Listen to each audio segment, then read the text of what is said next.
Breaking news from Babylon, the Black Dragon Guild is back in action yet again. This time, they took a shot at conquering the notorious 40th floor of the tower.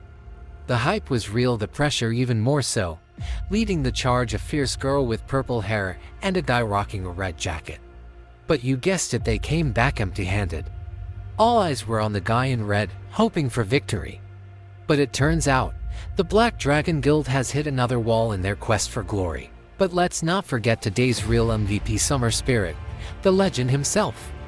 With his signature yellow earrings and that unbeatable spark in his eyes, our rank 1 hunter has done it again. Soloing the tower boss like it's just another day at work, he's set yet another jaw-dropping record. The crowd's buzzing, reporters are desperate for a soundbite, but the hero, What? well, he's just as humble as ever, giving us that iconic, ear-scratching, almost shy grin. The legend grows, and no one's been able to keep up with him yet. But wait, things took a wild turn. The hero grabbed the mic from the journalist and went off. Enough with the Summer Spirit nonsense, he roared. Who came up with this name? It's ridiculous. Call me Rotten Spirit if you want, but this Summer Spirit thing has to go. He was visibly frustrated, and honestly, who can blame him? Meanwhile, a guy with dark hair was watching the broadcast from his bed, phone in hand. He was green with envy, wishing he could have a life where you can just say whatever you want and not care about the fallout. Back online, people were buzzing about the hunter's meltdown. Internet users, safely behind their avatars, debated the merits of this so-called Summer Spirit. But let's be real, despite his nickname drama, he's still a legendary hunter, and that's what really matters. The man with dark hair kept staring at his phone, head down, weighed down by his own dreams. He wished he could be just like Summer Spirit. While faceless commentators argued online, one with a girl's photo as their avatar praised Summer Spirit as a true protector. But another, whose avatar was a city skyline at night, wasn't having it. They couldn't understand how someone like Summer Spirit was even tolerated. As the debate raged on, the man with dark hair kept repeating his desire to emulate Summer Spirit. Despite the skepticism surrounding the hunter, he admired how a few words from Summer Spirit could command so much attention. Plus, they said he was filthy rich, another reason for his envy. Then, Summer Spirit burst out into the microphone. He was fed up with the nickname and demanded to be called by his real name. Standing atop a pile of monster corpses, weapon in hand, he looked every bit the main character of an epic novel. Meanwhile, the man with dark hair felt like he was destined to be a side character and worthy even of making it to the second level. The journalists, eager to capture the moment, asked Summer Spirit to share some words of inspiration. One spectacled journalist pointed out that, in their world, there are dreamers whose spirits drive them to greatness in the hunting industry. Newspapers were abuzz with reports on Mr. Yoo-Ha, who had shown extraordinary skill since he entered the tower in his early 20s. It took him less than a month to defeat a monster boss that had stumped others for over a decade. Legends had already begun to surround his name. Yoo-Ha, visibly uncomfortable with all the attention, fidgeted with his neck and finally agreed to say a few words. He told everyone to listen up, and the man with dark hair, clutching his laptop, leaned in eagerly. If you're meant to succeed, you will, Yoo began, beads of sweat glistening on his forehead. But remember this, even if you do succeed, don't get in my way. Because whoever tries will meet their end. Yoo flashed a small, enigmatic smile and turned away with a dramatic flourish. The journalists were left stunned, their mouths hanging open, as the hunter sauntered off into the distance. Kim knelt, lost in thought, as he stared at the ether, reflecting on Summer Spirit's words. His reverie was interrupted by the presenter announcing the end of the broadcast. With a frustrated slam, the guy shut his laptop.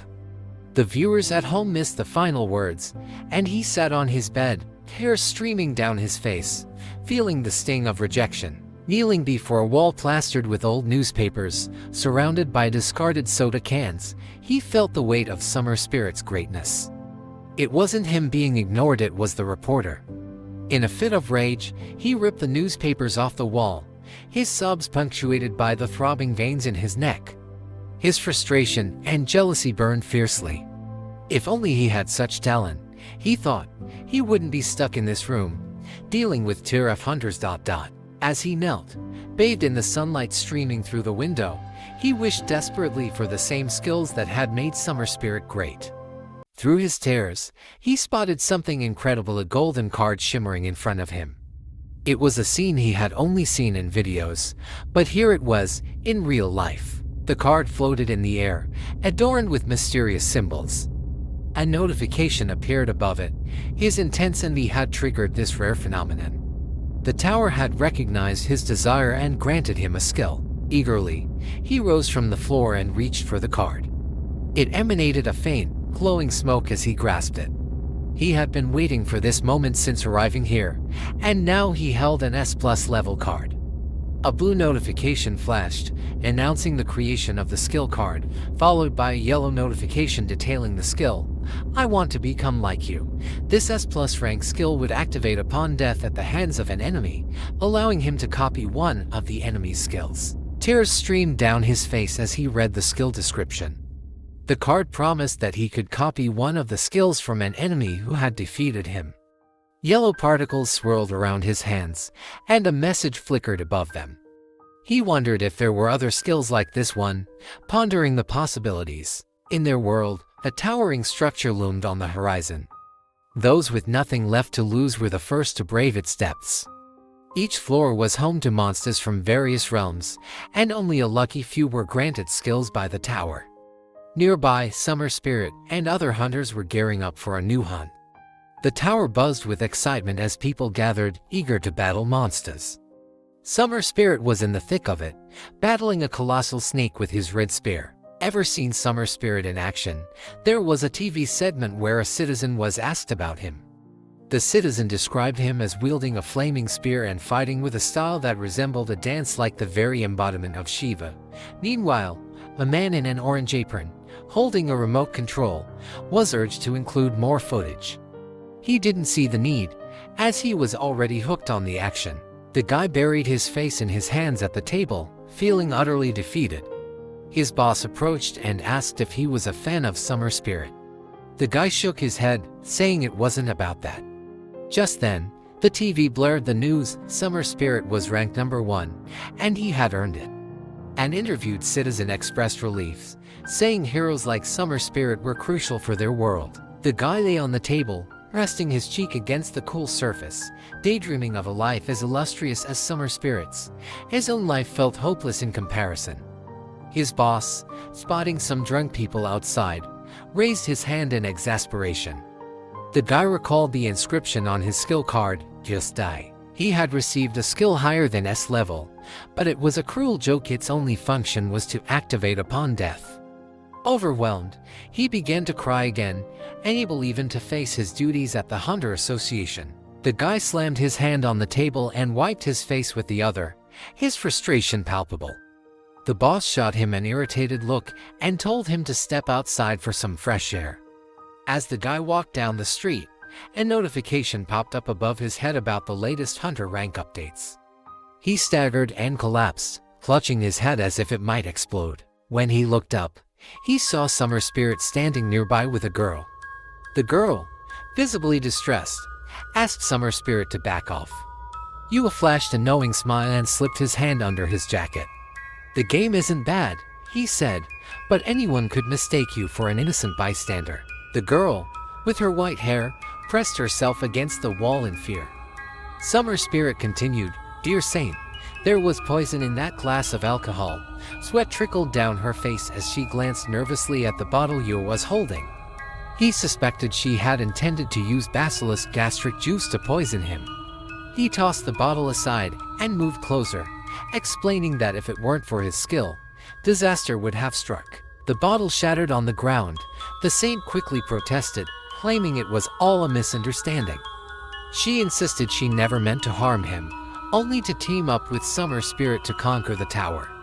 Yoo leaned in, calmly responding that he had thought the same, but things hadn't worked out. The guy with dark hair, watching from around the corner, covered his mouth in shock. The girl begged for a chance to explain the misunderstanding, while he thought to himself that they probably weren't a couple after all. Couples don't talk like that. Yoo suddenly grabbed the girl by the throat, his expression cold. "This suits me just fine," he said. "Politeness is nice, but I make the rules here."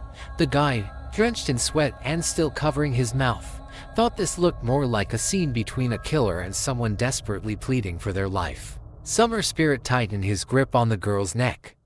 "I'm the one asking questions now," he warned. "I've got a lie detecting skill, so don't try to deceive me. If you're honest, you might just get the antidote." The guy, still hidden around the corner, watched anxiously. Yoo demanded to know who had ordered his death. The girl, trembling, reached out to Yoo but quickly looked away, closing her eyes. Flames flickered in Yua's hand as he whispered that he knew the truth. In times like these, heroes like him were crucial. The guy, baffled by the fire, turned and fled, wiping sweat from his face. He thought Yoo wasn't just a hero but a murderer and a psychopath. A green glass bottle shattered near his leg, making him jump in terror. He glanced back and saw Yoo standing at the corner, flames still dancing behind him. Summer Spirit's sinister smile widened. "I thought I'd dealt with all the rats around here," he said. Tears welled up in the guy's eyes as he continued to run. Flames flickered in Yua's hand, and he panicked, wondering how many people Yoo had killed. Tens, hundreds. He tripped and fell, inspecting his twisted leg. As he struggled to prop himself up with his hands, Yoo approached, looming over him. The guy begged for mercy. Yoo leaned in, smirking, and asked where he thought he was going. He watched with cold amusement as the guy sobbed and insisted he hadn't seen a thing. Yoo knelt down, his eyes locked onto the guy. "What didn't you see?" he demanded, grabbing the guy by the neck. "You're not only calling me Summer Spirit, but now you're lying even though I haven't asked you anything specific. I find that hard to believe." The guy stammered, insisting he wouldn't say a word to anyone. Yoo grinned maniacally. "If you don't want to end up like the Saint, you'd better start answering my questions. Who sent you?" The guy recalled watching Summer Spirit on a live broadcast with all. Now, face to face with the hunter, he pleaded for Yoo to use his lie detecting skill. "You remember your skill, right? Use it on me," he urged. Yoo seemed momentarily taken aback, admitting he had deceived the girl and killed her without concrete evidence. He still held the guy by the neck, and the guy questioned whether mere suspicion was enough to warrant death. Yoo shoved him away, warning him not to slander others. The guy, drenched in sweat and clutching his throat, listened as Yoo explained that the girl had intended to kill him. If Yoo hadn't acted first, she would have poisoned him the next day. The guy struggled to understand how Yoo had figured this out. Yoo rested his spear on his shoulder, confidently declaring that he knew everything. He had his methods. Grinning, Yoo yanked the guy's hair. "Considering you're so eager for a lie detector test, you must be innocent," he said. The guy thanked Yoo for believing him, but his relief was short-lived. Flames suddenly ignited in his hair, a result of Yoo's touch. Yoo's grin turned wicked as his hand glowed orange. "Unfortunately, you've seen too much," he whispered. "It's time for you to die." As Yoo's flames flickered menacingly, the hero, Kim Kenyao, was flooded with memories from his childhood. He remembered standing with a ball beside a man who told him, "Kim Kenyao, your name means young master, so you must live up to it and become someone truly exceptional." The boy had smiled and promised he would. Now, facing death, Kim Kenyao clung to that promise. Lying face down, a notification floated above him: "You have died." He couldn't grasp why his life had to end like this or why it had unfolded this way. Suddenly, another notification appeared: "Skill activation conditions met." He wished for just a bit more time. A new notification followed, announcing that a random skill from Yoo was being copied. Various skill cards floated before him, and one red skill card created. As Kim Kenyao wept, an epiphany struck him: he deserved to live too. Another notification urged him to choose a skill card. Desperately, he reached out, thinking, "If only I had another chance."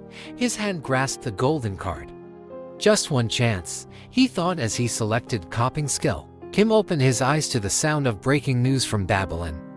A laptop on the table streamed a live broadcast. The Black Dragon Guild was making another attempt to capture the 40th floor of the tower, showcasing their top-tier skills. Yet, once again, they had returned empty-handed. Kim laying in bed, his kitchen a chaotic mess. Suddenly, he jolted upright, sweat forming on his brow. His gaze locked onto the laptop, where Summer Spirit was shown single-handedly defeating a boss. Stunned, Kim Kenyao struggled to understand what was happening.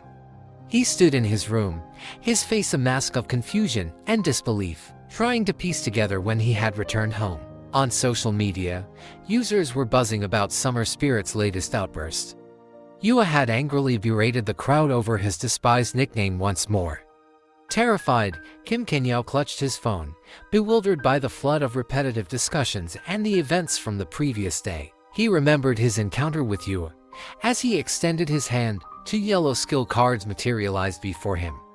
He reached for the one on the left, which was ranked S+. This card's ability triggered automatically upon death at the hands of an enemy. But another card caught his eye. Kim stared at it in surprise. Was this a skill he had copied after his death? The card's description read, Reincarnation Wind-Up Clock. Its rank was Exit activated automatically upon death, sending him back 24 hours while retaining his memories and skills. Kim sat, contemplating the power. It allows me to return a day earlier, but with my memories and skills intact. He walked over to the wall, where newspapers featuring Summer Spirit were pinned. So, this is the secret of the legendary hunter, he thought. That's why the saint died. He recalled Summer Spirit's claim of knowing everything before killing the girl. Angrily, Kim clenched his fist. A day earlier, the saint had poisoned him, and then Summer Spirit had killed an innocent person. Standing by the sink, Kim overheard someone asking Summer Spirit to reveal the secret to his success. He turned to the screen, where the hunter's voice cut through the air. If someone is destined to succeed, so be it. But even if they do, they had better not get in a hunter's way. Kim's mouth fell open slightly at the chilling words from Summer Spirit.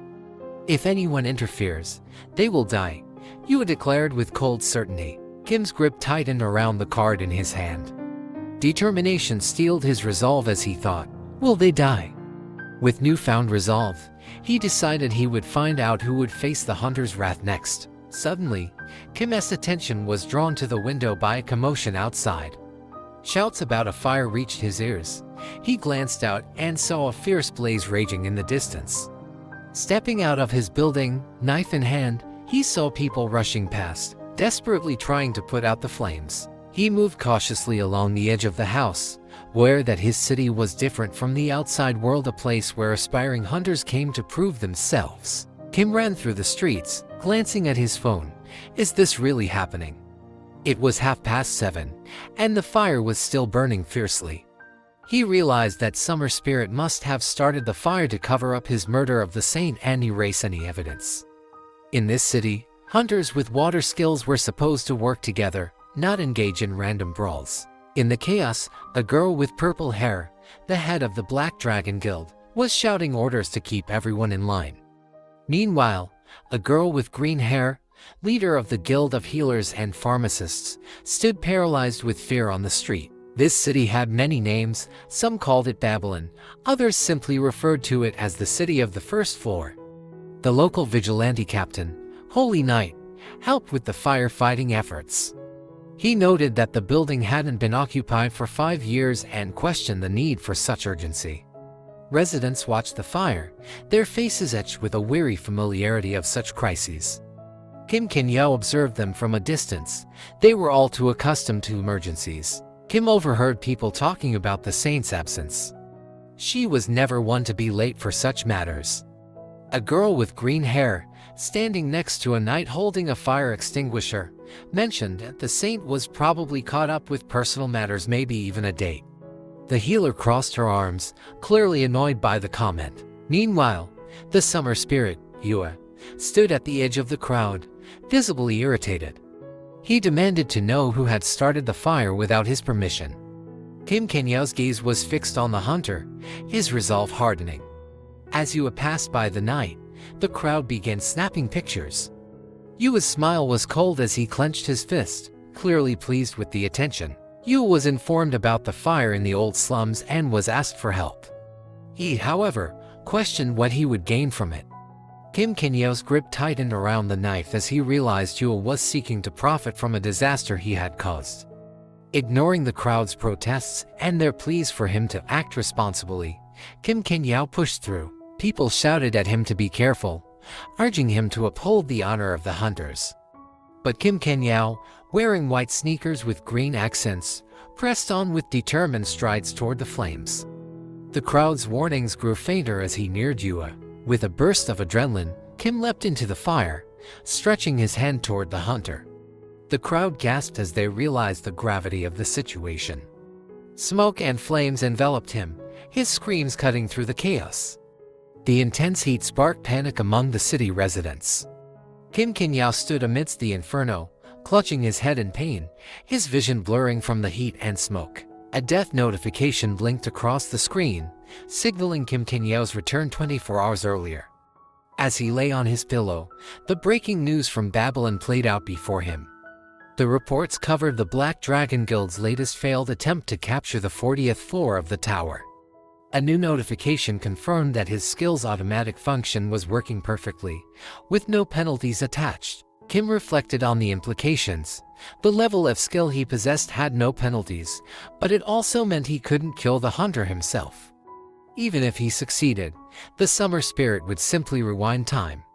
He glanced at a photograph of Yoo on the wall and thought about how the summer spirit had recently become close to someone. Calculating the time, Kim noted that 4,050 days had passed since June 7th, 11 years ago. He stretched his hands and then curled up on the floor, determined to change his fate. With 4,049 days left, he continued his struggle, each attempt leaving him sweating and fine but resolute. As time wore on, his remaining days dwindled to just 2020. The newspapers featuring the summer spirit still adorned his wall, but he now had only one day left. With a grim determination, Kim Kinyo pierced his chest, lying on the floor in a stir pose as a clock on the white wall ticked away. Clad in a black sweater and trousers, he stared blankly at the clock, feeling lost and desolate. A sound drew his attention, and he sat up on the floor, gazing towards it with a mix of hope and resignation. Sitting on a white sheet, Kim Kinyo reflected on the newspaper clippings surrounding him. With a knife in hand, he leaned against the wall, trying to piece together the events leading up to the legend of the summer spirit. His laughter was tinged with sadness as white flashes clouded his vision. He realized he had died an additional 30 times beyond the originally planned 4,050, all to erase the tale of the summer spirit and ensure the world would never hear of this demon's legend. As daylight streamed through his window, Kim, clad in a white sweater and gripping a knife, stepped out of his apartment. The sun's blinding rays enveloped him, but he barely noticed as he pulled his hood over his head, his mind focused on a single purpose, finding his target. Memories of May 6th, 11 years ago, flooded back, and he recalled the clock striking 11 o'clock in the morning. Kim stood outside a multi-story building, peering through a window. Inside, a man's alarm clock blared. The man sighed heavily, a sign of a rough night. Kim Kinyo, partially obscured by the window frame, noted the man's disheveled appearance. He had replayed this day 10 times in meticulous reconnaissance. The man, dressed in a red t-shirt and a black raincoat, rushed to work, his hurried movements marking the monotony of his life. The clock now read 3 p.m.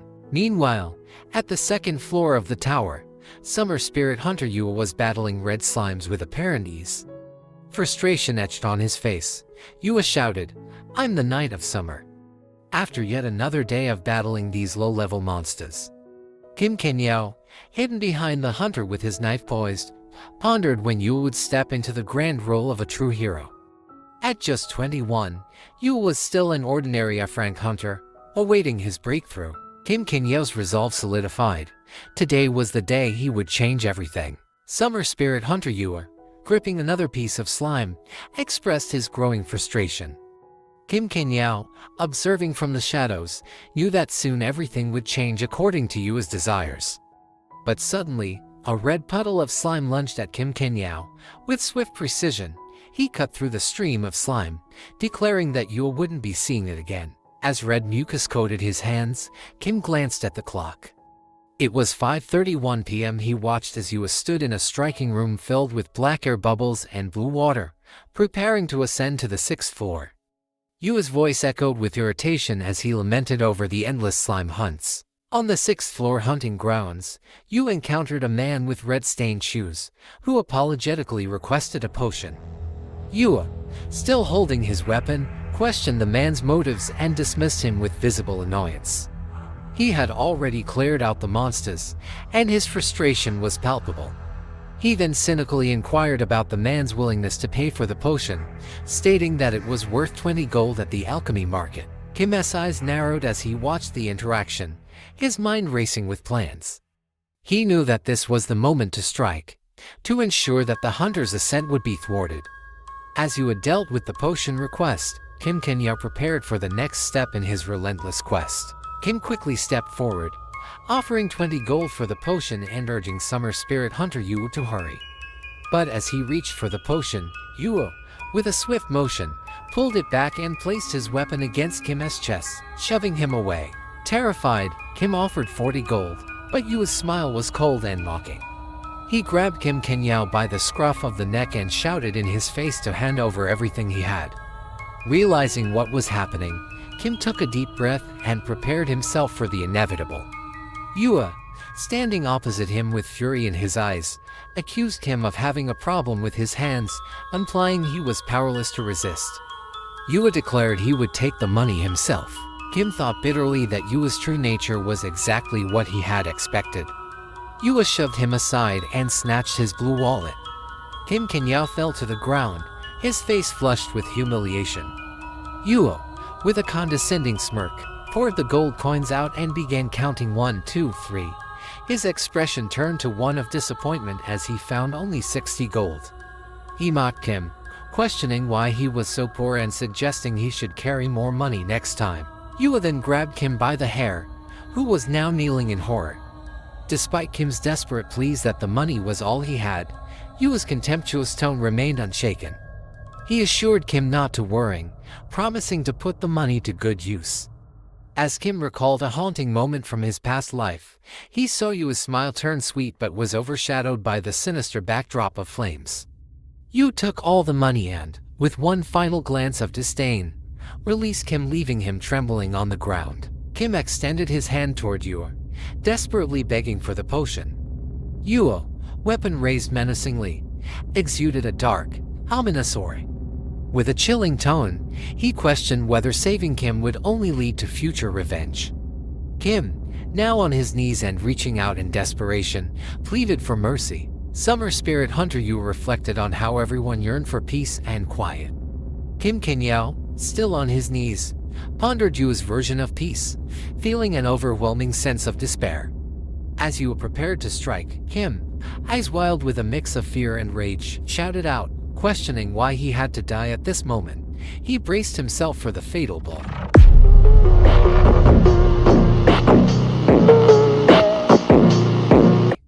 Yoo, now clutching his groin in pain, struggled to maintain his balance. With unwavering resolve, Kim drew his sword and lunged at Yoo, striking him forcefully. The blow caused Yoo's pupils to dilate in shock and pain, and blood began to splatter around him. Kim stood over Yoo's fallen body, his knife with a green handle stained in blood. He laughed and cried, feeling a dark sense of awakening. Driven by vengeance and a desperate need for control, he rushed toward Yoo to finish the job. With a feral scream, Kim swung his weapon, declaring that he would send Yoo to the next world. He drove his knife into Yoo's head, creating a chilling pool of blood beneath his feet, as the life drained from Yoo's eyes. Breathing heavily, Kim stood over Yoo's lifeless body, grappling with a flood of memories and emotions. The moments from his past life came rushing back. Yoo, clad in a black sweater and red raincoat, with glittering gold earrings, had wished him a safe journey. The contrast between that memory and the monstrous figure Yoo had become was stark and painful. With a final, loathing glance at Yoo's corpse, Kim stomped on the fallen weapon, denouncing Yoo as a pretender to honor, a man who, beneath his facade, was nothing but a murderer. The image of Yoo towering over a frail girl with white hair, his gaze cold and malevolent, flashed through Kim's mind. He recalled how Yoo had walked away from her, laughter dripping with cruelty. Overwhelmed by grief and rage, Kim cried out that Yoo had killed innocent people while masquerading as a noble hero. His voice echoed with anguish, the setting sun casting long shadows over the scene. As the last rays of light bathed the area, Kim sensed a new threat. Turning slowly, he saw a pack of wolves encircling him, their eyes glinting with hunger and their mouths drooling in anticipation. With a detached demeanor, Kim told the wolves they were welcome to take Yoo's corpse if they wished. He felt a cold indifference towards Yoo's fate now, resigned to the fact that the wolves might claim the body. Kim walked away, leaving behind the blood-stained ground and the grisly scene, his heart heavy but his resolve unshaken. Kim's face was a mask of somber reflection as he watched the wolves dismantle Yoo's body. With a resigned sigh, he moved towards a small mound, digging frantically with his bare hands. As the dirt was cleared away, he uncovered his hidden stash, a briefcase and some flasks buried deep underground. This stash was his secret, a backup plan for when things went awry. He carefully removed his blood-stained red sweater, tossing it into the hole as a sign of closure. Pulling on a clean black sweater, Kim prepared for his next move. He focused intently, instructing himself to teleport to the first floor of the tower, which was making its way to the city. A swirl of white light enveloped him, and moments later, he emerged in the bustling cityscap. Navigating through the city, Kim noticed a guard in gleaming steel armor. Assuming the guard was a vigilante, he made a conscious effort to avoid eye contact. As he passed by, the guard yawned and continued his patrol, which eased Kim Kenya's nerves. The city, bathed in the golden light of the setting sun, seemed almost tranquil despite the tension of his actions. As night fell, Kim heard the distant hum of a TV from a nearby window. The screen cast a faint glow, and the news reported another failed attempt to clear the 10th floor. Kim's name was mentioned in passing, noting his absence from the cleanup effort. The report also indicated increasing criticism towards the Holy Sword, suggesting that the legend of Summer Spirit Yoo was fading from public consciousness. At a local bar, Kim sat alone with an empty mug of beer. He slammed it down on the table, a satisfied grin spreading across his face. The world seemed to be moving on, with the Holy Sword and Yoo's legacy increasingly scrutinized.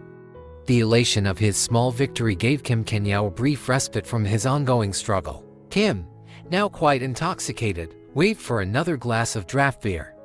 The bartender, noting the 3 empty mugs stacked before him, brought out a fresh one and remarked on Kim's impressive drinking spree. "Must have been a good hunt," the waiter said with a knowing smile. Kim, in high spirits, agreed enthusiastically. "Fantastic," he declared, taking a long sip of his cold beer. His attention was momentarily drawn to the TV above the bar, which was reporting that ranks 2 to 7 had teamed up to tackle the 10th floor, stirring debate about the necessity of such high ranks. With a triumphant grin, Kim pulled up his hunter's skill window on his device. The golden screen proudly displayed his name, rank, and a list of his skills. He marveled at his accomplishments, feeling a wave of satisfaction wash over him. He even felt content enough that he didn't need any snacks, as just basking in his skills seemed to be enough. He closed the skills panel and let his mind wander to dreams of a brighter future, perhaps becoming a thief and winning a fortune from a lottery hosted by the Merchants Association Guild. The alcohol fueled his fantasies, and he basked in the warmth of his imagined success. At that moment, the bar's door swung open, and a man of striking presence entered.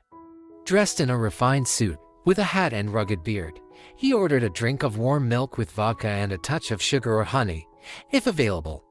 His entrance caused a ripple of awe among the patrons, who whispered in excited tones. Kim, barely glancing at the newcomer, was not impressed. He continued to sip his beer, though he couldn't help but notice the man's imposing demeanor.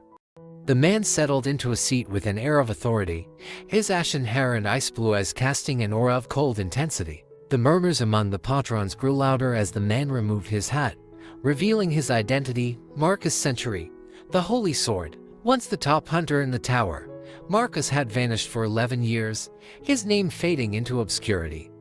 With the rise of Summer Spirit Yoo, Marcus's return had rekindled interest, as he had recently reclaimed his status as the best. Kim's curiosity was piqued despite his drunken state. He observed Marcus with renewed interest, realizing that the legend of the Holy Sword had returned to challenge the current status quo. Kim, now sober and deep in thought, mulled over Marcus's presence. The difference between Marcus's skills and his own was stark. While Kim had an S+ rank skill that could copy any hunter's abilities, Marcus's skills seemed to be practical, honed through years of battle and real experience. He frowned, noting the lack of concrete information about Marcus. The Holy Sword's return had ignited a buzz in the bar, with patrons animatedly discussing his mysterious reappearance. Kim felt a knot of anxiety tightening in his stomach as he considered the implications. Marcus's imposing figure commanded attention, and his enigmatic nature only added to the intrigue. Kim's thoughts raced.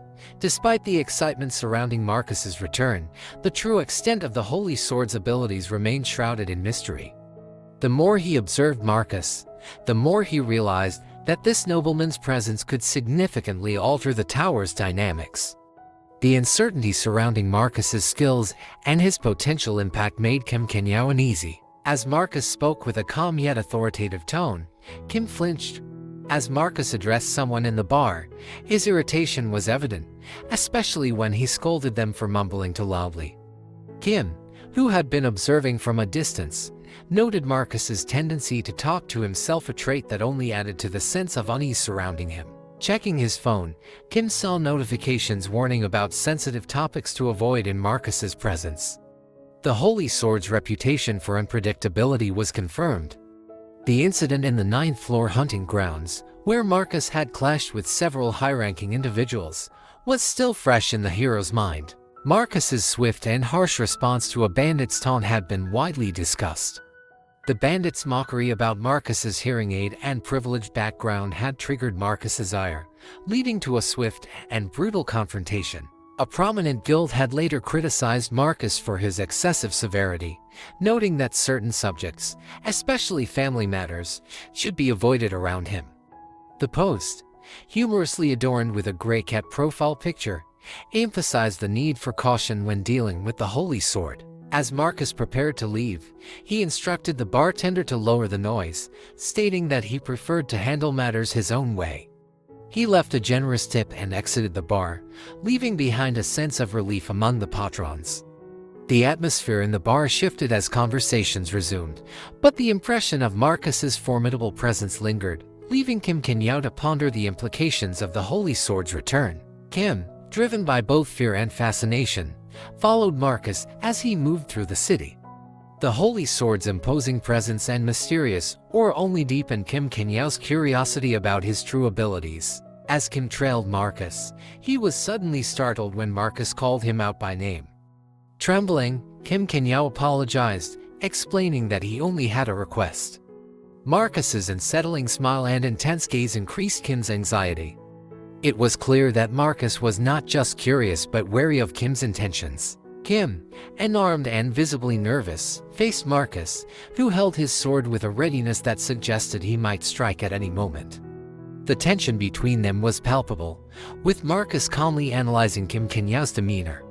Despite his calm exterior, Marcus's suspicion was evident. Marcus broke the silence with an accusation, revealing that Kim was an exceptional actor. Kim, confused and desperate, tried to explain that he was just an ordinary person, but Marcus was unmoved.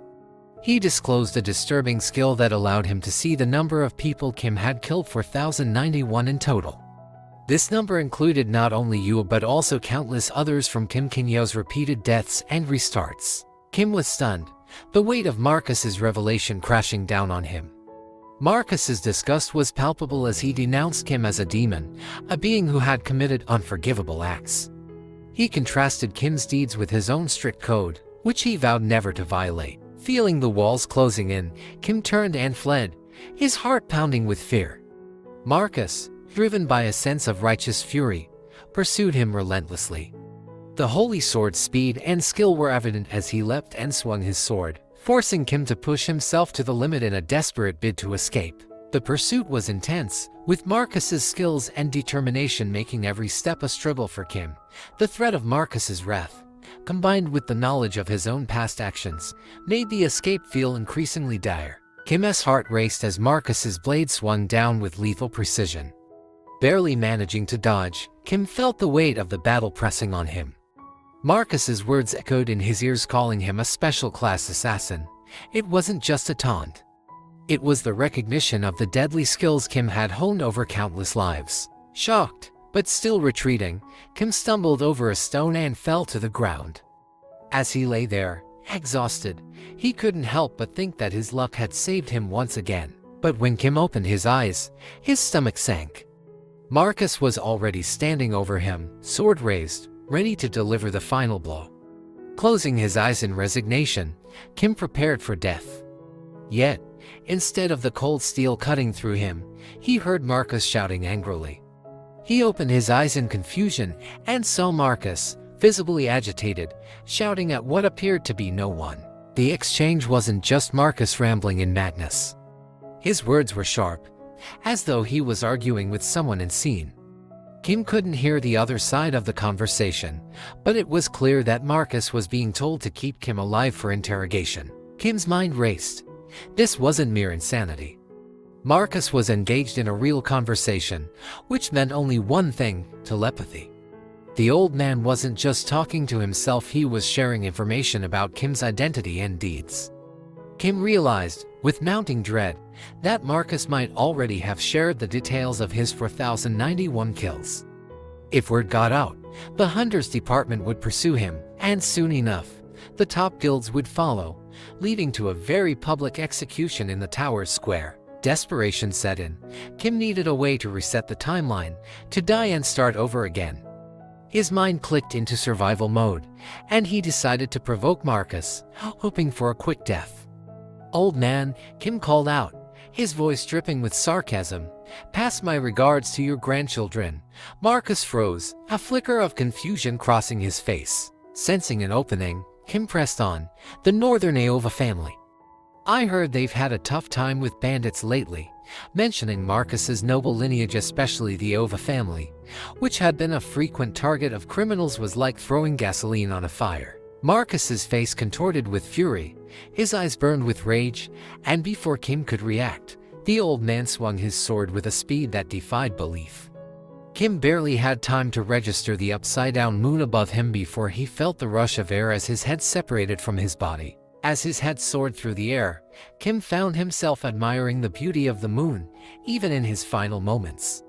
Marcus's skill was undeniable, and with his last thought, Kim was astonished at how swiftly the holy sword had dealt his death blow. In his final moments, as his head fell and his vision blurred, Kim Kenyao was struck by a deep envy for Marcus. The swift, precise strike that ended his life was a testament to the old man's mastery, a level of power Kim had longed for but never truly attained. As his body crumpled lifelessly to the ground, Marcus wiped his sword clean with a cold detachment, then turned and walked away, leaving Kim behind. But even as the darkness of death closed in, Kim's consciousness clung to one last, desperate thought.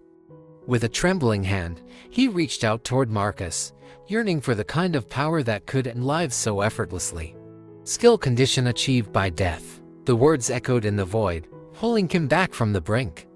For a brief, flickering moment, hope surged through him. His plan had worked. The skill he sought would finally be his. Visions of unparalleled power danced before his eyes as he began the process of creating his skill card.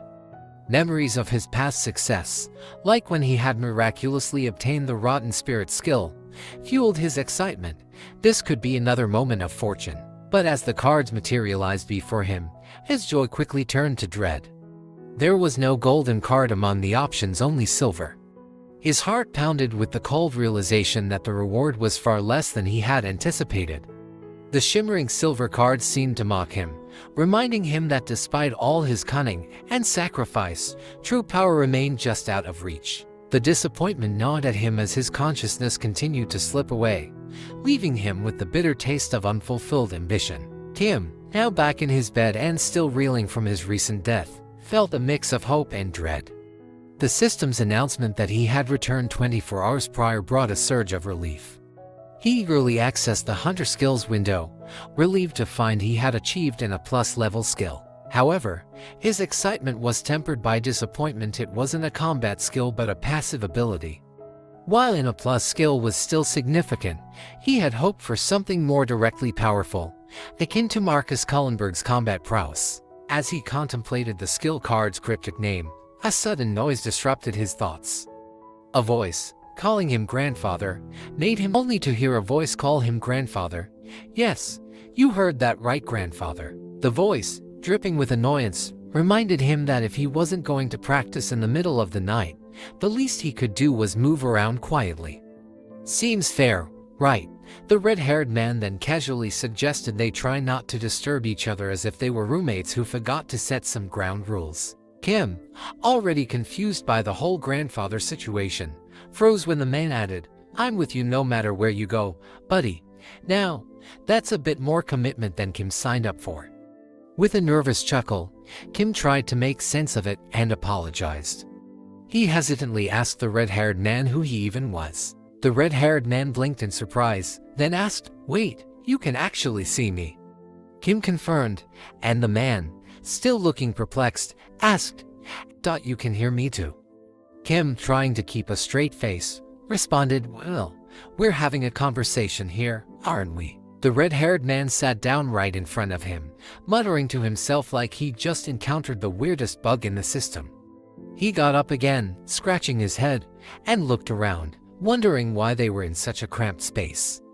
What is this place? A doghouse? And more importantly, where the heck is Marcus?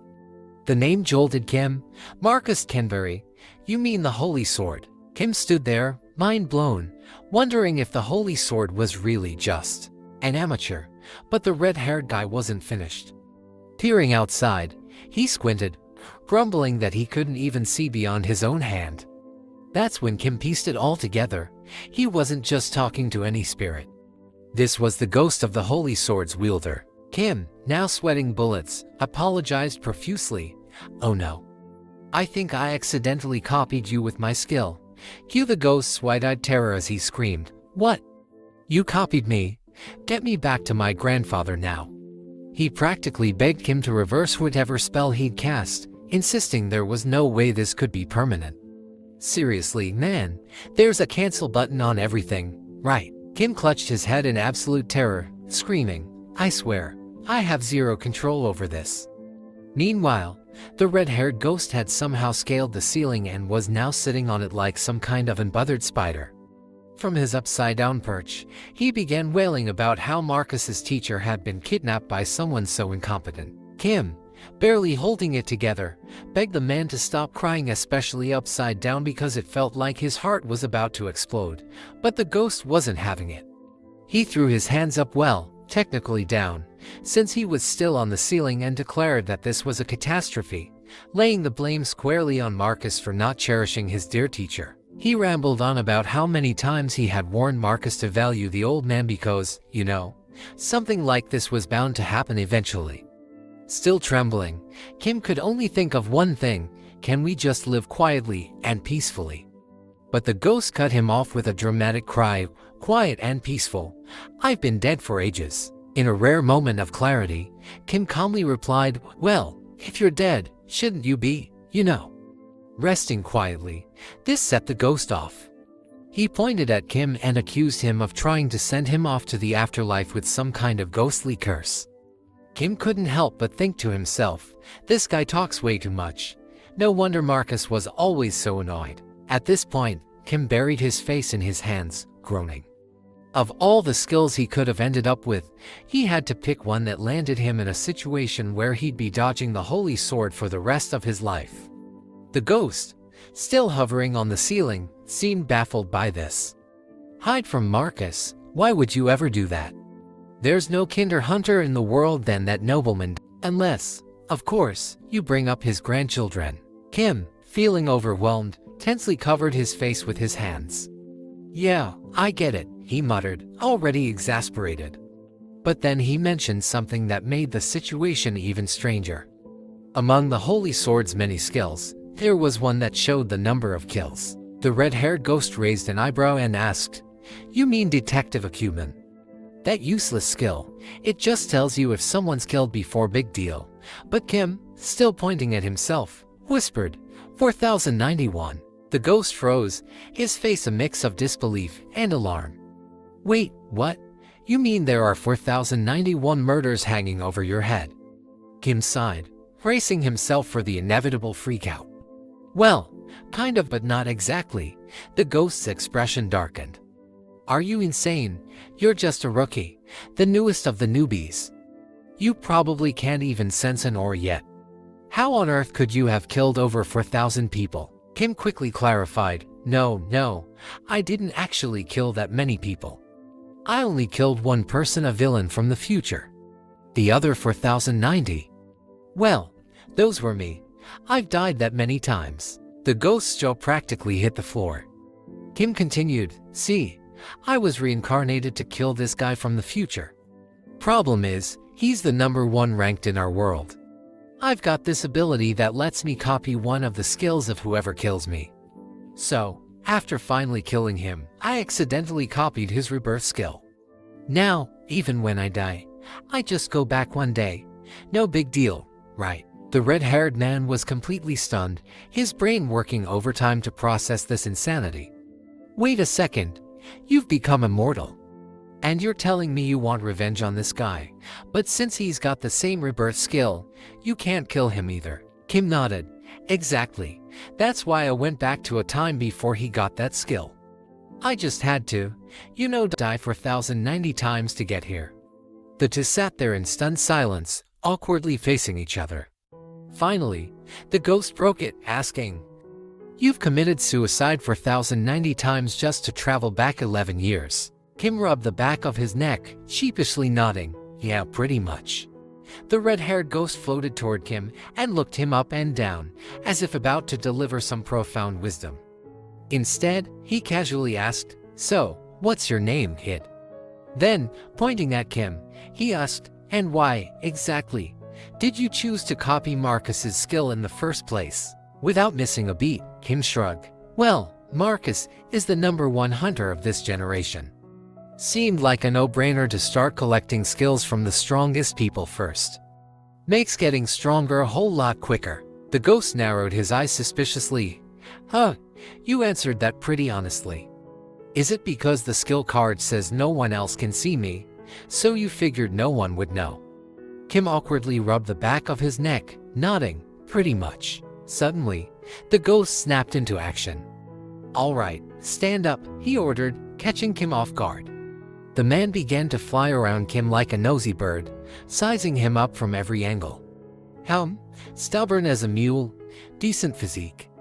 And you've definitely got a fire in you for self-improvement." The ghost floated off to the side, now deep in thought, rubbing his chin as if he'd just discovered something important. Meanwhile, Kim just stood there, completely bewildered by this whole turn of events. Suddenly, the red-haired ghost zipped up to Kim with a mischievous grin. "Show me how you catch monsters," he said, excitement evident in his voice. Before Kim knew it, they found themselves deep in a forest, standing face to face with a group of odd creatures. Kim, not too thrilled about the impromptu monster hunting session, sighed. "How about I just catch a couple? That good enough for you?" The ghost nodded enthusiastically, and with a shrug, Kim pulled out his trusty knife. He approached one of the slugs, swung, and landed a hit. But, in a dramatic twist, the slug shot into the air and flung itself onto Kim like an overly clingy blanket. Still completely embothered by this slimy attack, Kim calmly stabbed the creature with precision, shaking it off before it could constrict any further. With a few more precise strikes, the slug was defeated. The ghost floated nearby, watching the whole scene unfold, nodding to himself.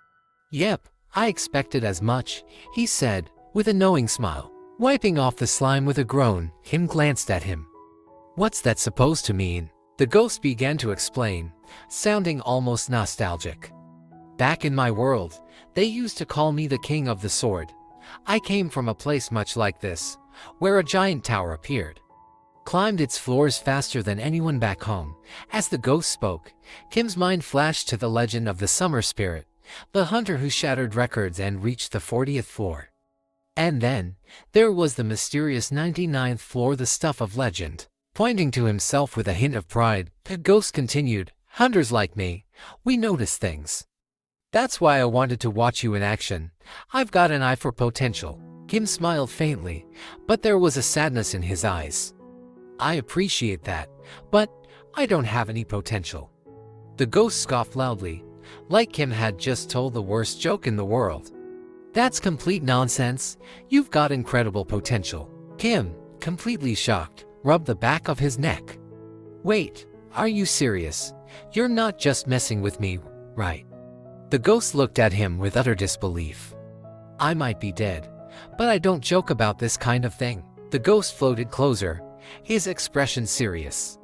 "Just to clear things up, I wasn't joking before. You don't actually have any talent for martial arts. Your movements are, well, clumsy. Your physique, let's just say it leaves something to be desired, and the awakening of an A8 rank. That's probably just a pipe dream for you." Kim's face fell. "So, no talent for martial arts, got it." The ghost, undeterred, continued, "But you've got something else, something pretty unique, a complete and utter lack of fear of death." Kim blinked in confusion. Lack of fear of death. Is that really a talent? The ghost nodded, looking almost proud. "Yep, most people at least try to dodge in battle, but you just charge right in. It's like you've died so many times that death itself has become a joke to you. Overcoming the fear of death isn't something everyone can do. It's one of the toughest feats a person can achieve." Kim, still processing, was taken aback. "That's incredible." The ghost gave him a look that said, "You bet it is." Kim lowered his head, reflecting on the ghost's words. He'd never heard anyone, not even himself, call his repeated deaths a talent. He remembered the summer spirit's scorn, how he'd felt like an insignificant insect. It was that very anger and determination that had driven him to die more than 4,000 times without a second thought for his past or future. The ghost floated closer, his curiosity piqued. "So, tell me, what were you thinking when Grandfather Marcus killed you?" Kim, avoiding eye contact, mumbled, "How beautiful it was." The ghost's eyes widened, and then he grinned from ear to ear before bursting into uproarious laughter. "How interesting. That's absolutely fascinating." Wiping tears of laughter from his eyes, the ghost quickly shifted gears. "Now, about your copying skill. Since it's a copying skill, not a stealing one, Marcus must still have another ghost as his rear spirit. I'm curious, who do you think will have greater success in hunting, you or Marcus?" Floating closer to Kim, the ghost pointed at himself with dramatic flair. "I'll help you. I'll train you so that not only will you match Marcus, but you'll surpass him." Kim's face lit up with joy. "Really? That would be amazing." The ghost nodded eagerly. "Let's start by conquering the tower. It's a challenge, but I believe in you." Fast forward to the next morning, and Kim was still snoozing away. The ghost, already wide awake and full of energy, bellowed, "Kim, get out of bed now." Kim, barely awake, groaned from under the covers. "5 more minutes, please." The ghost wasn't having any of it. 5 more minutes. While you're napping, old man Marcus is probably halfway through the 10th floor. Kim, now thoroughly annoyed, pulled his pillow over his head, trying to block out the noise. And phased, the ghost escalated the situation. "If you don't get up, I'll sing a song from my homeland. It's so powerful that just one verse makes the heads of 33 ordinary soldiers explode one by one." Kim, now on the edge of fury, shot out of bed, checking his phone with bleary eyes. "It's only 4 in the morning, the ghost, still cheerfully relentless, replied. "Exactly. And time waits for no one. Now, get moving." Grinning mischievously, the ghost teased Kim. "It's 4 a.m., the time when even bugs start their day. Since you're even weaker than a bug, you should be up even earlier." Kim shot back, "You're only making this racket because you can't sleep and are bored out of your mind. Besides, the Holy Sword wakes up at 4 a.m. not because he's diligent, but because you're constantly making noise." The ghost burst into laughter, admitting, guilty as charged. I am a bit bored and I did wake you up because I didn't want to be alone. But hey, you should be thankful, thanks to me, you get extra training time. With a playful glint in his eye, the ghost pointed at the floor. Now, fall down and bow, Kim glared at him. I swear, if you don't stop with this nonsense, I'll. The ghost cut him off with a hearty laugh. Oh please, you can't kill me, I'm already dead. If you're going to go around threatening people, you'll just have to die yourself to make good on it. Kim, now even more irritated, groaned. I'm up, just don't expect me to bow. The ghost floated away, still chuckling. Good, let's get started before Marcus finishes his 10th floor. The ghost couldn't resist poking fun at Kim, saying, you can't even die right. You're more like a zombie. In fact, from now on, you're officially Kim the Zombie. Kim blinked in surprise at the nickname, but before he could protest, they were off on a jog. The ghost, floating effortlessly beside him, cheerfully explained that he liked to start teaching from rock bottom.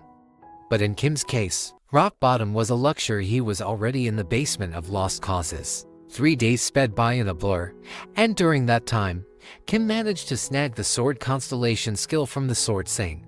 All the while, he was hunting the elusive summer spirit, deftly dodging any encounters with the holy sword.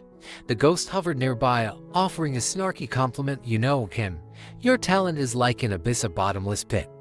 Really, it's impressive how low you can go, Kim, panting and clearly exasperated, asked the ghost to kindly zip it. Kim was now following a strict training regimen, custom designed by his spectral coach. But the ghost wasn't satisfied. No, Kim needed extra special lessons, and these lessons weren't free. The ghost gleefully shouted, here's hoping you win the lottery, Kim. You're gonna need it for what's coming next. And with that, the ghost burst into laughter, already planning the next challenge. Their next destination was the Merchants Association, a powerful guild run by a third-ranking hunter known only as Countess. Her rare skill let her trade items between the tower and the outside world, making the Merchants Association the ultimate boss of the tower's economy. As Kim arrived, he was greeted by a man who enthusiastically explained that this was the only place in the tower where you could try your luck at winning the lottery. Kim handed over a piece of paper with a grin, saying he was there to collect his prize. The man beamed and congratulated him, announcing that Kim had hit the jackpot in the Merchant Association's lucky lottery. Meanwhile, the ghost floating behind Kim was visibly annoyed. I still can't believe this guy is wearing a hat with cat ears, he muttered. Kim, as casual as ever, shrugged and said, well, rumor has it that the head of the Merchant Association is a devoted servant of cats. The ghost rolled his eyes, snapping back, or just a weirdo forcing people into ridiculous hats. Back at the counter, the man reminded Kim that lottery winnings couldn't be claimed if the ticket was over 2 years old. Kim quickly assured him that his ticket was from last week, though internally, he was cringing at the memory of the ghost constantly nagging him to win the lottery. One win wasn't enough for the spirit. He wanted a fortune, endless capital, as he called it. The man took Kim's ticket and went to verify it. A moment later, his jaw practically hit the floor. Kim had won first place. Almost instantly, whispers rippled through the crowd around them.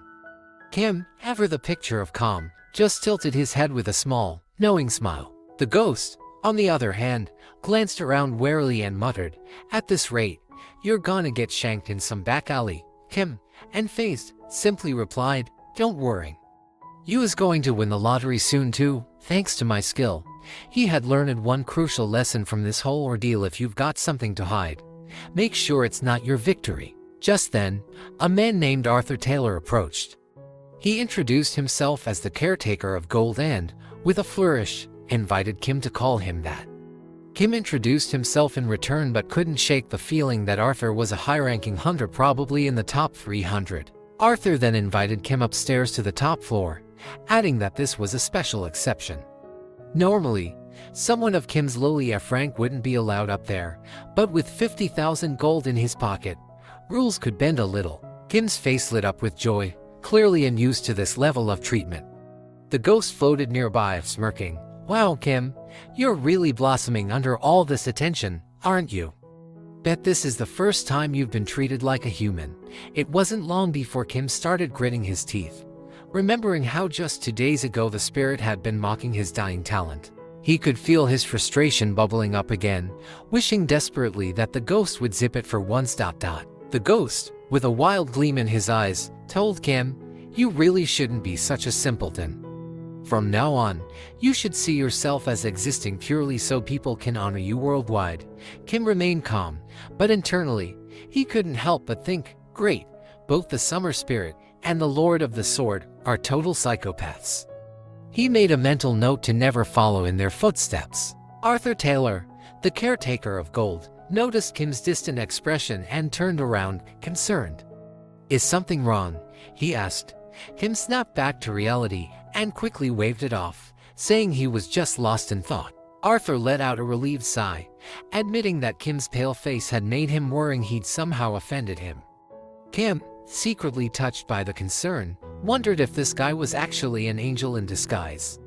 Meanwhile, the ghost snickered, amused at how easily impressed Kim could be. They soon arrived at a grand door, and Arthur announced, "This is the VIP audience hall." With a flourish, he gestured to the table where Kim's winnings were waiting for him, a staggering 53,000 gold coins. Kim's mind spun as he tried to figure out how much that was worth back home. His hands shook when he realized just how much money he was staring at.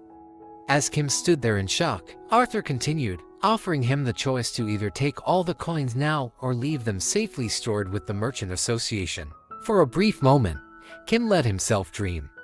With this kind of money, he could kick back and live a worrying-free life forever. If that was his goal, he'd have it made, but Kim wasn't done yet. He had his sights set higher. He was going to conquer the tower and rise to the top as a hunter. Gold, that was just a tool for the journey. He recalled the system panel, remembering that he had seen something far more dazzling than a mountain of gold coins. After a quick nod, Kim decided to leave the money in the Merchant Association safe.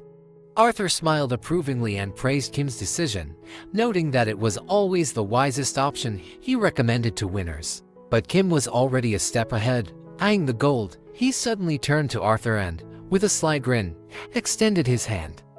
"I'd like to buy an honorary membership in the Merchants Guild," Kim declared.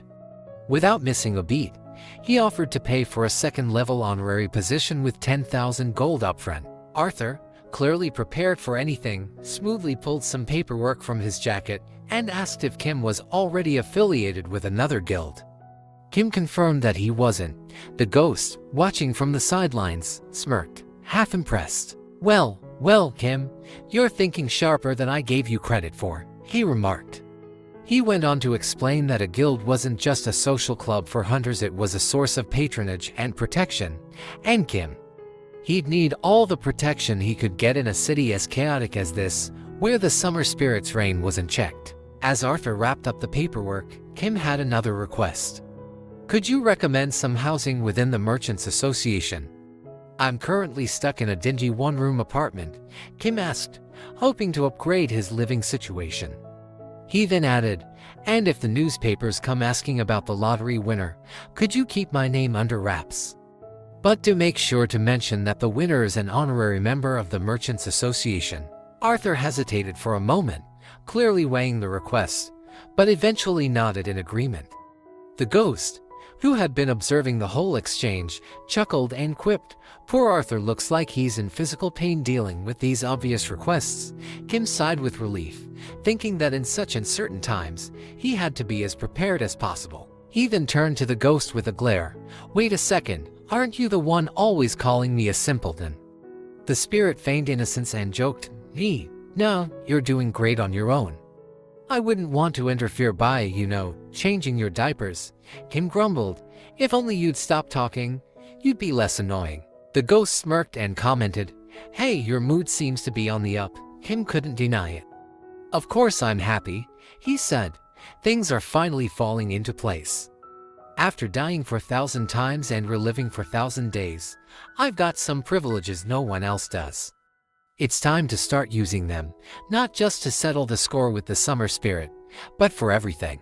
As they exited the building, the ghost couldn't resist reminding Kim, "Well, You've secured your tuition fees for the next round of action.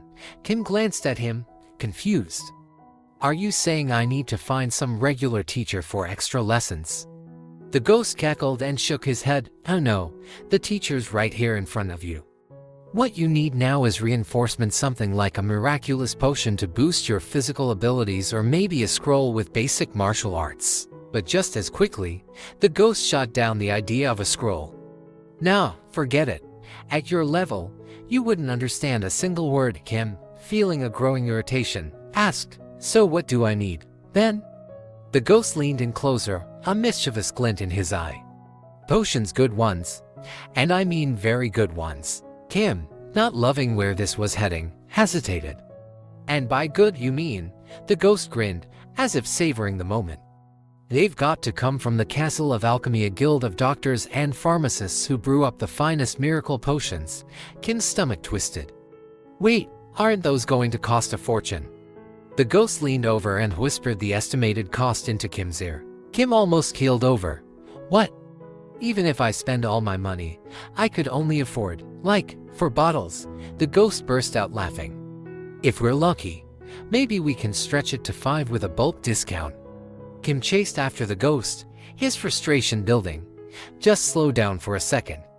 But the ghost suddenly stopped mid-flight, causing Kim to skid to a stop, gasping for breath.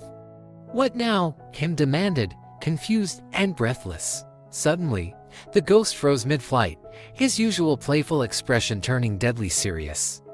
Hide, he barked, his voice sharper than usual. The sudden shift sent a chill down Kim's spine as he realized something was wrong, really wrong. His heart pounded as it hit him. They had just spotted someone dangerous. It was Grandfather Marcus, a regular at the store and someone you definitely didn't want to cross.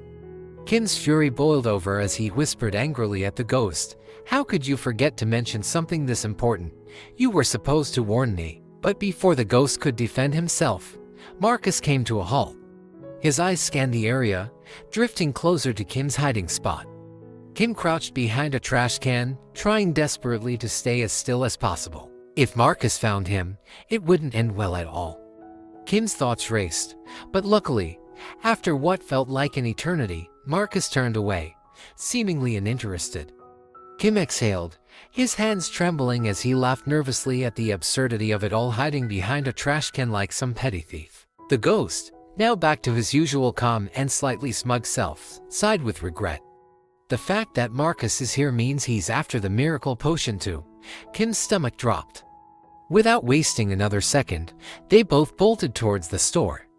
But just as they rounded the corner, the ghost let out a dramatic scream. No, we're just a little too late. Marcus had already made his way into the store, and Kim knew trying to get the potion there would be way too risky now. Frustrated, he pulled out his phone and started scrolling through the hunter rankings. He passed the top 20, then the top 100, muttering to himself, not there. Maybe in the top 300. The ghost, puzzled, asked, has your luck finally run out? Kim grinned as he pocketed his phone. Not at all. In fact, I might be able to snag those potions for next to nothing. The ghost's eyes widened in surprise as Kim's mood brightened. I know an incredibly talented pharmacist who can help us. The ghost trailed behind Kim through increasingly shabby streets, growing more doubtful with each step. Curious eyes followed Kim and his spectral companion with suspicion, but Kim marched on undeterred. Are you sure this genius pharmacist lives around here? The ghost asked, incredulous. Kim smirked. Oh, this isn't just any pharmacist. We're about to meet a real genius. The ghost raised an eyebrow. A genius, in a place like this. Just then, an old man nearby muttered something angrily under his breath. Kim eyed him warily, assuming the man might be planning to rob him. But the old man noticed Kim talking to himself and quickly shuffled away, clearly thinking Kim was a lunatic. As they approached a small, run-down shop, they could hear raised voices inside. A green-haired girl was locked in a heated argument with a man who looked every bit the part of a debt collector. Seize her equipment, he barked at his workers. The girl's pleas filled the air as she desperately tried to stop them. Please, I need more time. My mixtures aren't ready yet. The collector was having none of it. What was supposed to take a week has dragged on for months. "I'm done waiting," he snapped. The workers began hauling away her equipment as she clung to it with all her might, eventually being forced to let go and collapsing onto the grimy ground. She cried out, "My potions are the cheapest in all of Babylon, despite their quality." Passers-by whispered among themselves, remarking that the store was bound to close soon and showing no interest in buying anything. The ghost pointed at the green-haired girl, incredulous. "Is this the genius you were talking about?" Kim shrugged nonchalantly. "What if she is?" The ghost was visibly appalled. "Have you even looked at her?" Ignoring the ghost's skepticism, Kim knelt beside the girl, who was sobbing into the dirt. He gently called out, "Boss, are you still selling? I need to place an order." The girl looked up at him with tearful eyes, clearly unsure if this was some cruel joke. Kim continued, "I'm not just placing any order, I need something expensive. You're a pharmacist who's destined to rise to the 5th rank and lead the Alchemy Castle Guild, right?" A flicker of hope sparked in her eyes. She quickly stood, dusting off her clothes. "I can make anything," she declared, trying to sound confident despite her shaken state. "How expensive are we talking?" Kim grinned. "About 20,000 gold," she gasped, her disbelief palpable. Kim, observing her reaction, thought it might be worth building connections with people who could become powerful and untouchable in the future. It was like investing in a golden goose before it started laying golden eggs. "What's wrong? Are you up for the job, boss?" The girl, still in shock, nodded and led them into her shop. As she opened the door, it fell off its hinges with a loud crash. Kim surveyed the chaos inside and remarked, "It's quite a disaster in here." The ghost rolled his eyes and muttered sarcastically, "Sanitation here really inspires confidence." "Are you sure you want to drink anything?" this girl brews. Ignoring the ghost's sarcastic remarks, Kim took a seat at a rickety table while the girl studied him with a serious expression. "You'll really pay me 20,000? she asked, still doubtful. Kim assured her that if she had any reservations, he could pay her in advance. She hesitated, mumbling, "If you really could, I'd prefer that ... Even though it goes against everything I believe in." Kim could see how dire her situation was. "Use as much from my safe as you need," he said, "but let's keep it under 20,000. My funds aren't infinite." He added that he'd notify the Traders Association about the deal. The girl pulled out a notepad but immediately set a boundary. "I won't make any drugs. That's the one thing I absolutely refuse to do." Kim admired her integrity. Despite her tough circumstances, she was willing to turn down a large sum of money rather than compromise her principles. He waved his hands in reassurance. "Don't worry, it's not drugs." The girl's face lit up with relief and hope. "All right, so what exactly do you need?" Meanwhile, the ghost muttered under his breath that the girl didn't look much like a professional. Nevertheless, he was ready to share the recipe with Kim. "Listen up," he warned. "I'm only going to explain this once." He started listing the ingredients: eyes of a balloon cat and the scalp of a giant sandworm. The girl double-checked the list and asked if there were really just 23 ingredients.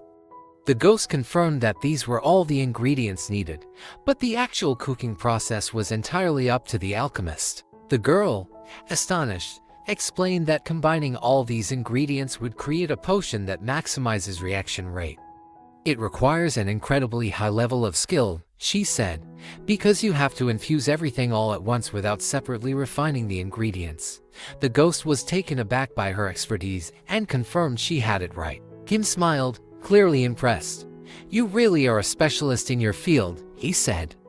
"How many days do you need to prepare this potion?" The girl, with a serious tone, replied that she would need 4 days but could speed things up with new equipment. Kim was thrilled. 4 days seemed like nothing compared to what he had been through. They left the shop, and the ghost continued to express his skepticism. "You know, a lot of people talk a big game but can't deliver," he said.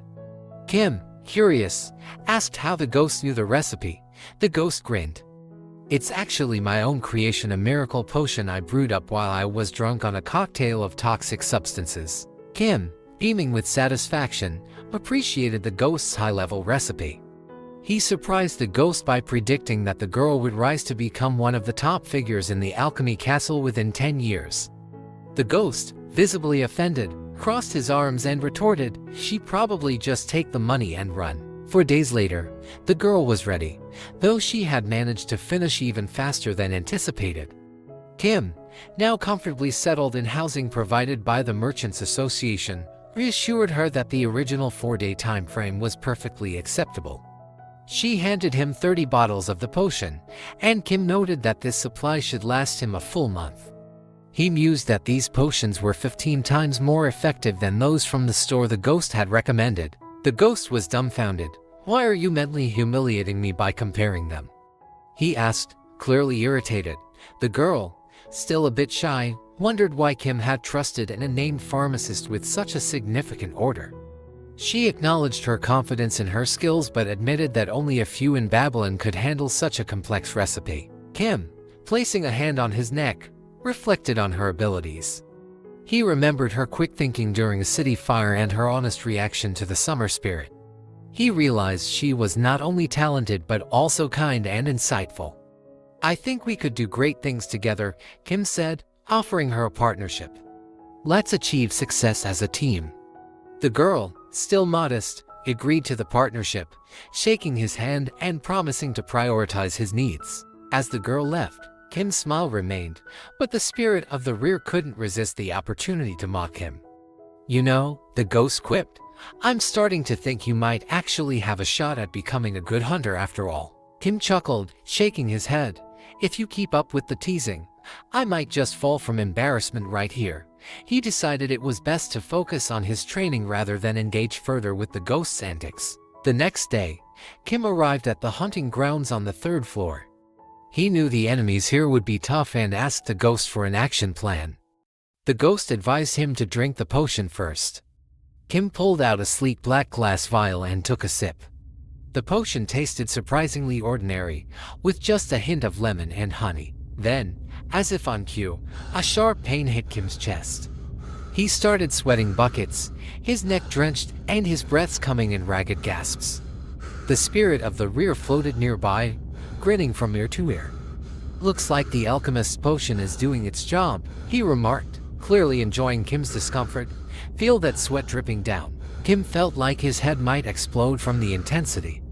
The ghost hovered upside down, his manic grin never fading. "This potion is making you aware of your aura hidden power every hunter accumulates in the tower, but usually doesn't notice," he explained. "How well you control this aura will make or break your success." Kim struggled to manage the overwhelming sensation, covering his ears as if blocking out sound would help. The ghost floated nearby, his expression a mix of amusement and seriousness. "You know," he said, "meditation could help, but it takes way too long. And given your lack of natural talent, I'm afraid pushing your body to its limits is your only option." Kim gritted his teeth, trying to focus through the agony. Just then, a monster appeared behind him, its growls adding to his already intense struggle. The ghost, noticing Kim's predicament, couldn't help but add, "Well, if it's any consolation, at least this monster is here to help you practice your aura control." Talk about a trial by fire, literally. Kim shot the ghost an exasperated look but quickly refocused on the monster, determined not to let the pain distract him from the fight ahead. Kim and the spirit of the rear shouted in unison, "Run if you don't want to become Monster Chow." A hulking green monster charged at Kim, swinging a massive club with an enthusiasm that suggested it hadn't had a good meal in ages. Kim Kanya knew he needed to harness his aura to avoid becoming a monster's dinner and to train in real combat. Sweat dripped down his face like a leaky faucet as he struggled to grasp the ghost's advice. To his right, a red-haired ghost, because apparently one ghost wasn't enough, dismissively commented, "If you're having this much trouble, it's clearly because you're not great with aura." Kim shot him a look that could freeze lava. The spirit of the rear added with a smirk, not happy with the current situation. "Well, there's always the option of an early exit, but I'd recommend against it. More deaths will just attract that old man even more." Meanwhile, the green monster, now even angrier, swung its club with the grace of a wrecking ball. Kim managed to dodge the sluggish attack, a small victory that proved the potion was working. But his body, as if auditioning for a role in a comedy, refused to follow his commands smoothly. Clenching his teeth, Kim struggled to move while the ghost urged him to focus his aura in his legs. The advice sounded straightforward enough, but in practice, it felt like trying to juggle flaming torches on a unicycle. As Kim fought to master his aura and dodge the monster's relentless attacks, the ghost couldn't resist adding, "Just think of it as dancing with danger. And if you trip, well, the monster's club is your partner." Kim sprinted through the dense forest, sweat streaming down his face as he focused intensely. Red lightning crackled from his neck to his knees, a dramatic visual of his efforts to channel the aura through his body. Each step felt like wading through molasses as he dodged another wild swing from the enraged monster. Meanwhile, the ghost perched on a dripping tap, apparently taking a break, explained with a nonchalant tone, "Your body's aura channels are like a poorly paved road. We need to smooth out those bumps and potholes." Despite the struggle, Kim could feel the aura thanks to the potion. He turned to face the monster again, dodging its clumsy attacks with newfound agility and bracing himself for a counterattack. Small black particles began to form in front of him, and he visualized the path he needed to carve out. The green monster, clearly not impressed with Kim's evasive maneuvers, swung its massive weapon again. Kim ducked and retaliated. Red lightning crackled around his feet as he lunged with his green dagger. The ghost, watching with a mix of amusement and interest, advised, "Focus the aura at the tip of the blade. Imagine it's like a laser pointer but much, much more dangerous." Kim's face was drenched in sweat, his focus unyielding as he channeled the aura. With a powerful thrust, he drove the dagger into the monster's neck and eye. Red lightning surged through the blade, causing green liquid to splatter as Kim pulled the dagger free. The monster let out a final, guttural roar before collapsing to the ground. Breathing heavily, Kim looked at the ghost and asked, "Did that hurt?" The ghost, smirking, replied, "Oh, just a bit. The pain is from your aura channels being all out of whack. It's like trying to use a hose with holes in it. Your body's taking a beating because the aura isn't flowing smoothly." Kim winced, understanding the ghost's analogy. "Great, so I'm basically a walking mess of leaking aura channels." The ghost nodded, chuckling. "Exactly. But hey, at least you're making progress. If you keep this up, you might just turn those potholes into a smooth highway." The ghost, grinning broadly, praised Kim for his grit and determination. Despite the excruciating pain and exhaustion, Kim lay sprawled over the fallen monster, feeling a mix of frustration and fatigue. The ghost leaned in with a smirk. Suffering it's a necessary ingredient in the recipe of success. Marcus, who also drank the miracle potion, went the meditative route. "But you, Kim, are taking the express train through harsh training." Kim shot the ghost an irritated glance. "Is this how you motivate people? By making them suffer?" The ghost shrugged nonchalantly. "Even if you die, you'll come back. Harsh training is just part of the process. It's like an accelerated learning course, pain included." Kim, seated next to the orc's massive head, stared off into the distance. He reflected on his growing kill count and the ever-present threat of the enormous green monster still lurking behind him. The ghost's words about 100 deaths being necessary for mastery echoed in his mind. As if on cue, Kim's initial death notification flashed before him, and he found himself enveloped in a space he referred to as nothingness. This was the void he entered each time he died, a place of brief respite before returning. The ghost, hovering nearby, marveled at the concept. Kim's thoughts wandered back to his encounters with the Summer Spirit and the Holy Sword. He often received notifications indicating he had returned after 24 hours. As rays of light began to filter through, Kim realized he had managed to copy skills from the orc during his last bout. The ghost reviewed the notification, noting the random copying of orc skills. Kim sighed, acknowledging the continuous cycle of death and rebirth. "So, I guess I'm not done yet. Just another day in the life of a hunter." The ghost nodded, his tone surprisingly encouraging. "Exactly. Keep pushing, and you'll get there. Besides, it's not just about surviving, it's about thriving." Kim, though weary, was resolved to press on. With newfound determination, he prepared himself for the next round of training, ready to face whatever came his way. Kim and the spirit of the rear stood in wide-eyed astonishment as their pupils constricted in disbelief.